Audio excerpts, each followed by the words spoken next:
जेनोसामा ने आगे कहा, इस बार की रोटेशन अपोजिट यूनिवर्स के बीच होगी। जैसे यूनिवर्स 1 के साथ यूनिवर्स 12, यूनिवर्स 2 के साथ 11 और इसी तरह आगे बढ़ते हुए यूनिवर्स 6 के साथ यूनिवर्स 7। वाहरे नसीब, अब भीस मेरे साथ रहेगा। चांपा हंसते हुए बोले, मुझे इससे कोई फर्क नहीं पड़ता। बिरस ने आंखें घुमाते हुए कहा, भीस एक ईमानदार एंजल है, वह कभी मेरे खिलाफ कुछ नहीं करेगा। बिरस ने गर्व से कहा। अब सभी एंजल एक एक करके सामने आए। हर एक एंजल ने अपने नए भाई एंजल के साथ अपना स्टाफ बदला। वार्डोस भीस के पास आई और बोली, उम्मीद है तुम चंपा की डाइट का अच्छे से ध्यान रखोगे। भीस मुस्कुराए, चिंता मत करो, मैं संभाल लूंगा। और तुमसे अनुरोध है कि बिरस को समय पर सुला देना, वो अक्सर रात में जागते रहते हैं। फिर भीस धीरे से वार्डोस के कान में बोले, और सबसे जरूरी बात, गोकू का ख्याल रखना। वार्डोस चौंकी, इस इंसान में ऐसा क्या खास है? भीस बोले, गोकू जेनोसामा का भरोसेमंद व्यक्ति है, बस ध्यान रखना कि वह कोई मूर्खता न कर बैठे। कुछ ही समय बाद वार्डोस यूनिवर्स 7 की नई एंजल बन गई और भीस यूनिवर्स 6 के एंजल बने। कुछ हफ्ते बाद गोकू भीस को ढूंढते हुए यूनिवर्स 7 के गॉड्स के प्लेनेट पर पहुंचे, लेकिन वहां पहुंचकर उन्हें एक बड़ा झटका लगा। गोकू, आपको देखकर खुशी हुई। वार्डोस ने मुस्कुराकर स्वागत किया। भीस कहाँ है? गोकू ने चौंक कर पूछा। उसी समय बिरस वहाँ आ गए और बोले, कुछ बदलाव हुए हैं। अब एंजल की अदला बदली हो चुकी है। अब वार्डोस मेरे टीचर और असिस्टेंट होंगी। ओह, ये तो बहुत बुरा हुआ। गोकू निराश होकर बोला। वार्डोस ने गोकू की यह बात सुन ली। वह थोड़ी आहत हुई और बोली,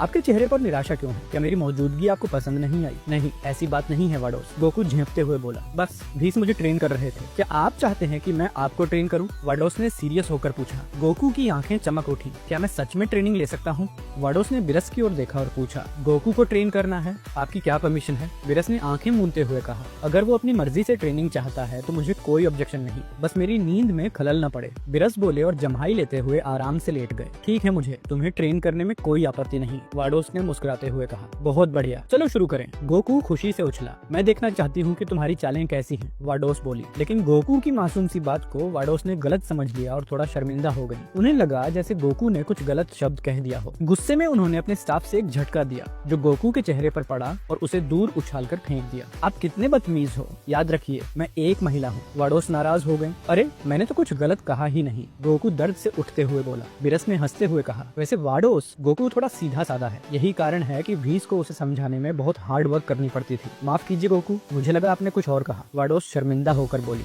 कोई बात नहीं, लेकिन आप भीस से भी ज्यादा जोर से मारती हैं। गोकू अब भी चेहरे को सहलाते हुए बोला, ठीक है, अब असली लड़ाई शुरू करें। गोकू लड़ाई की मुद्रा में आ गया। वार्डोस सीरियस थी, लेकिन अभी तक उनमें लड़ने की कोई इच्छा नहीं दिख रही थी। फिर वार्डोस ने पूछा, क्या तुम सुपर साइयन ब्लू में बदलने वाले हो? बिल्कुल नहीं, गोकू मुस्कुराया। अगर मैं शुरू से ही अपनी पूरी पावर इस्तेमाल कर लूं, तो ट्रेनिंग का मजा ही चला जाएगा। वार्डोस ने गोकू के एनर्जी को ध्यान से महसूस करना शुरू किया। वह एकदम शांत थी, लेकिन अंदर से अलर्ट। मैं हल्का सा एक गॉड जैसी पावर महसूस कर रही हूँ। तुमने अभी कोई रूप नहीं लिया, फिर भी। वार्डोस ने सीरियस होकर कहा, हाँ, मैं गॉड्स की उपस्थिति को महसूस कर सकता हूँ। गोकू ने सेल्फ कॉन्फिडेंस से उत्तर दिया। तो ये है तुम्हारी पहली परीक्षा, वार्डोस ने कहा और अपने स्टाफ से गोकू की ओर इशारा किया। तुरंत ही गोकू की आंखें सफेद हो गईं। वह पूरी तरह अंधा हो गया। ओह नहीं, मैं कुछ देख नहीं पा रहा, गोकू घबराकर चिल्लाया। आपने मेरे साथ क्या किया? वार्डोस शांत स्वर में बोली, तुम्हारी पहली चुनौती है अपनी आंखों के बिना बाकी इंद्रियों से लड़ना सीखना। अब तुम्हें मुझे ढूंढना है, लेकिन ध्यान रहे, मैं न तो कोई आवाज करूंगी, न ही कोई एनर्जी बाहर आने दूंगी। ये तो बहुत मुश्किल है, गोकू बोला, पर मैं देखना चाहता हूँ कि मैं कितना कर सकता हूँ, भले ही मैं कुछ भी देख ना पा रहा हूँ। वार्डोस हवा में उड़कर गोकू से दूर चली गई और छुपकर उसे देखने लगी। गोकू धीरे धीरे चलने लगा, हर कदम बहुत सावधानी से रख रहा था ताकि गिर ना जाए। वह अपने कानों और बाकी इंद्रियों से महसूस करने की कोशिश कर रहा था। वार्डोस ने सोचा, हो सकता है इसे मुझे ढूंढने में घंटों लग जाए, लेकिन तभी गोकू वार्डोस की दिशा में बढ़ा और अचानक एक पंच मारा। वार्डोस चौंक गई, लेकिन बहुत तेजी से पीछे हट गई। क्या इसने मुझे कैसे ढूंढ लिया? वार्डोस सोचने लगी।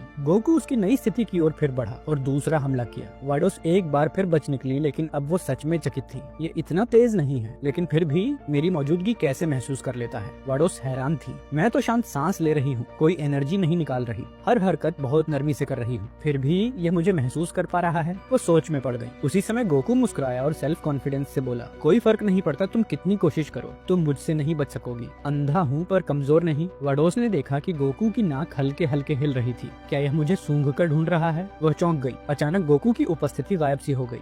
वार्डोस तुरंत सतर्क हो गई, लेकिन उसी पल गोकू एकदम पास आ गया और उसे पकड़ने की कोशिश की। अब मैं तुम्हारे मूवमेंट्स को महसूस कर सकता हूँ, गोकू ने मुस्कुराकर कहा। वार्डोस थोड़ी परेशान हो गई। क्या मैंने खुद ही अपनी मौजूदगी जाहिर कर दी? गोकू ने एक झटके में वार्डोस को पकड़ लिया।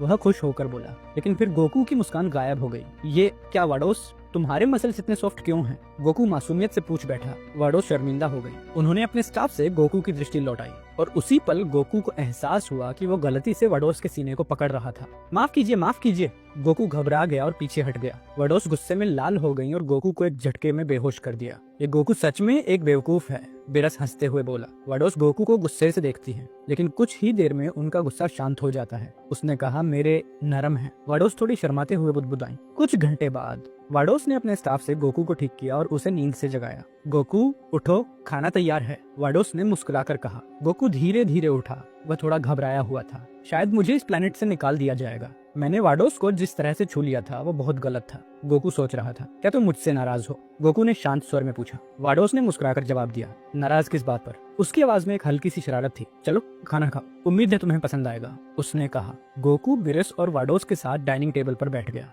जैसे ही खाने की शुरुआत हुई, गोकू ने खाना किसी भूखे जानवर की तरह खाना शुरू कर दिया। वाडोस उसे ध्यान से देख रही थी। गोकू जिस अंदाज में खा रहा था उससे वो चौंक गई और हल्की सी मुस्कुरा दी। शायद तुम्हारे